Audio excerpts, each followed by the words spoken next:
Class of Nuke High, released in 1986, is a comedy, horror, sci-fi centered around a New Jersey high school that might as well be from Springfield with how close it is to the nuclear power plant. Directed by Lloyd Kaufman, which you may know from The Toxic Avenger and as the drunk guy from Rocky. For this movie, though, he uses the pseudonym Samuel Wheel, and I don't blame him. This movie is interesting.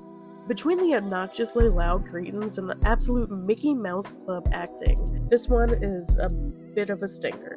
Class of Nuke High starts at a nearby nuclear power plant, where a pipe is busted, exploding Nickelodeon slime everywhere.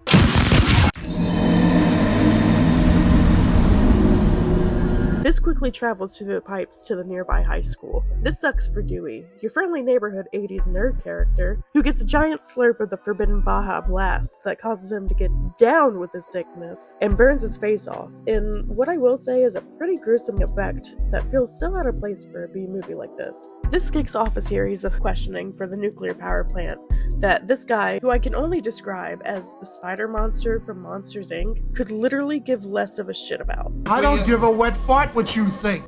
See, our boy here is the typical fat cat millionaire from the 80s that does not want the government to interfere with the plant, especially if that means they're going to have to shut down. Shut down?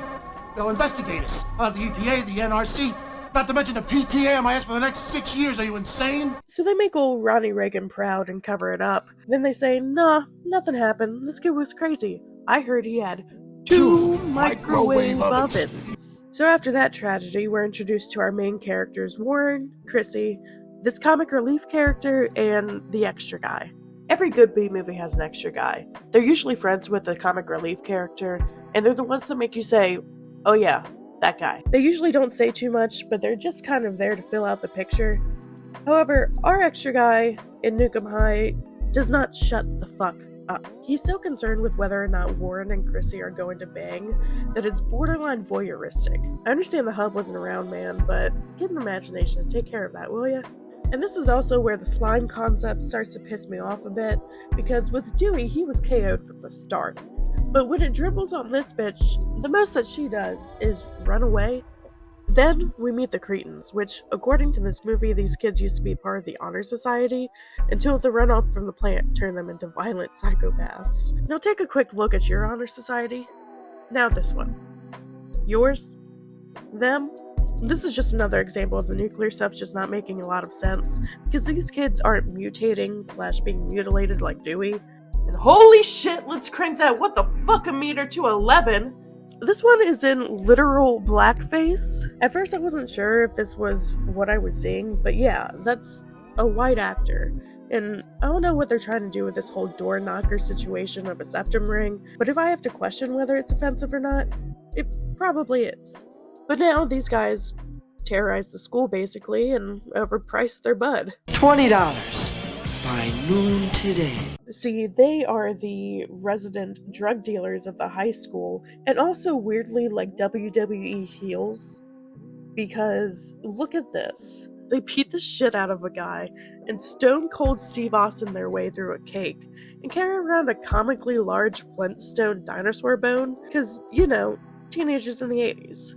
The cretins just so happen to grow their weed near the power plant and discover that it's covered, and they decide to call it an atomic high, so they can charge even more money for it. So comedy relief guy invites everyone to this indoor beach college party, which doesn't even sound fun, where they plan to get Warren laid, but not before the cretins literally push their product into their hands for their $10. At the party, they're all dancing and having a good time listening to this band with a college super senior as our front man. This is a good time to say that the guy playing Warren seems so super excited about being in a movie. Every reaction, line delivery, and overall demeanor of his character is like a bad episode on Disney Channel. While they're there, the comic relief guy gets Warren and Chrissy to smoke some of their atomic high, causing both of them to go from freaks in the sheets to body horror nightmare fuel in another pair of sheets. These practical effects are nice and actually make me feel kind of sick to watch. I understand that digital is the standard now and probably cheaper in some way, but there's something about the physical reality of their body changing that provides that effect for me. So the next day at school, Warren is pissed at Comic Relief Guy because the joint he gave him made him hallucinate. When he finds out it came from the cretins, he decides he wants to get back at them, but Chrissy won't let him. When Warren gets home, he gets super sick and just hulks out, killing 2 of the cretins and injuring their leader, Spike, Slade, something edgy with that starts with an S, I don't remember. Which isn't totally unreasonable, because they just robbed and beat the shit out of an old lady, so I guess karma? Again, the money had to go to the practical effects here, because Jesus.